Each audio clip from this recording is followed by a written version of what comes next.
storyteller. It is. Welcome to our stage. Woo! Can you guys hear me? Yes. Well, first off, this story has nothing to do with Jimmy Carter, but he did kiss me once. And like, before you alert the media, Roslyn was there too. But I guess that makes him a little bit of a better Southern gentleman than Bill was to Hillary. But what I'm really going to talk about, and what I think a lot of us have been up here talking about, is ourselves. I'm also going to be egocentric. Not that you guys are egocentric. You should, But you should definitely. I'm going to talk about myself, guys. You should definitely talk more into the mic. Okay.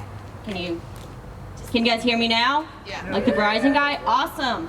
So, I was born and raised here in the Middle Georgia area, Macon, and ironically, I went to college up in D.C.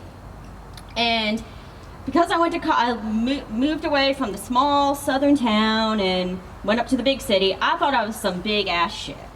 Cause like, look at me, I'm so cool, I escaped Macon.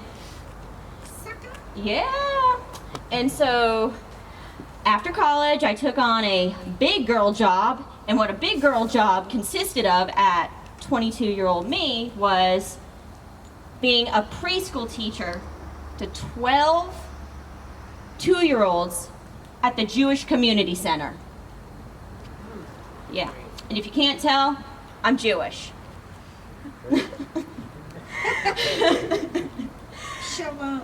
Shalom, guys, shalom. So I did that for several years, thought I was some big shit, had my head up my ass like a lot of us do when we're in our early 20s, and eventually reality hit and I had my head up my ass so much that I moved back to Macon. Because kind of need to get my head out of my ass. So during this period of time that I'm trying to figure my life out and going through this like quarter life crisis, I decided to go back to school and I get a degree in occupational therapy. And got my good degree, took my boards, passed all that, thankfully. Got that all out of the way. And lo and behold, I found myself working in rural Georgia nursing homes for the past 3 years. Literally, nursing homes out in the middle of nowhere where I'm pretty sure internet and cable don't exist. Yeah. So, I went from being a preschool teacher to 12 2-year-olds at a Jewish community center to working out in nursing homes in the middle of rural Georgia. So, when a lot of people learn that I used to be a preschool teacher and now I work in nursing homes, immediately they say, well, don't you have a good heart? Look at you working with all those nice old people. You're just such a precious girl. They don't know me. The worst part is when guys try using that as a pickup line at the bar. But I'm trying to read my handwriting here, which I wrote 15 minutes before coming here.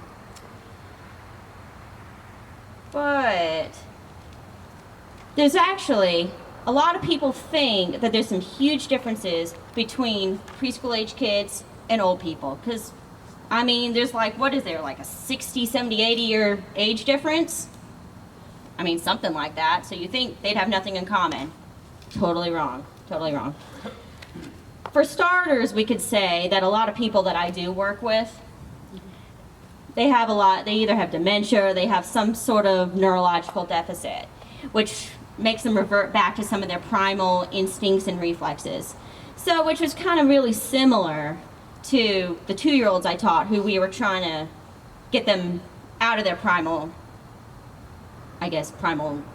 behaviors and whatnot.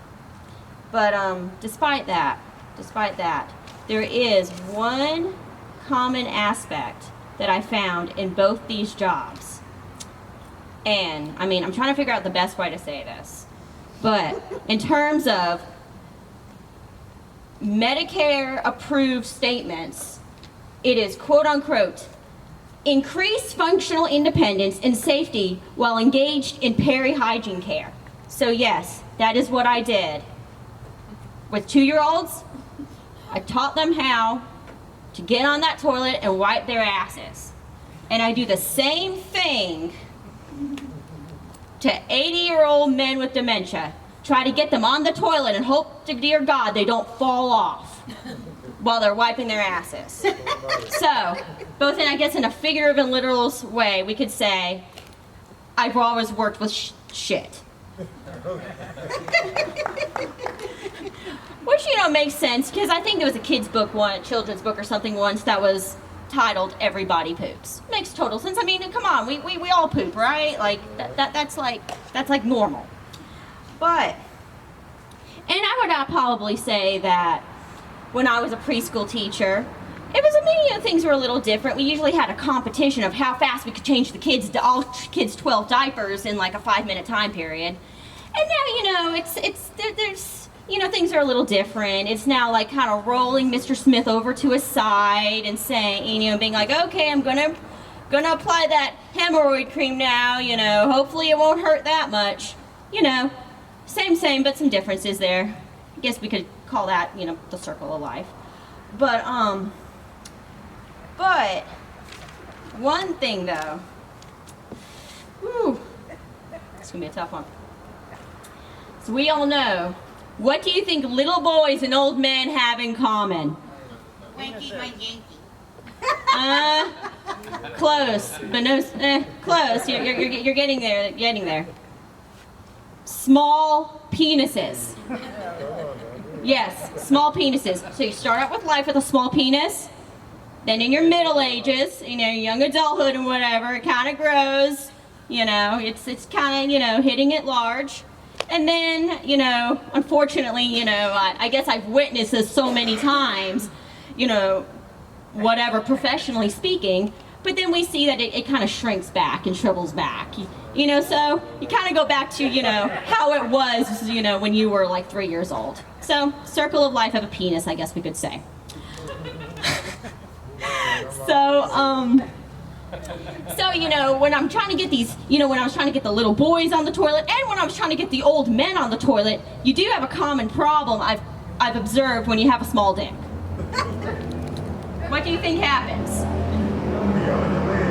Well, yeah, something like that. It can't quite get it in the toilet, So, at work, I find myself saying things like, okay, guys, gotta, get it in the hole. Get it in the hole, guys.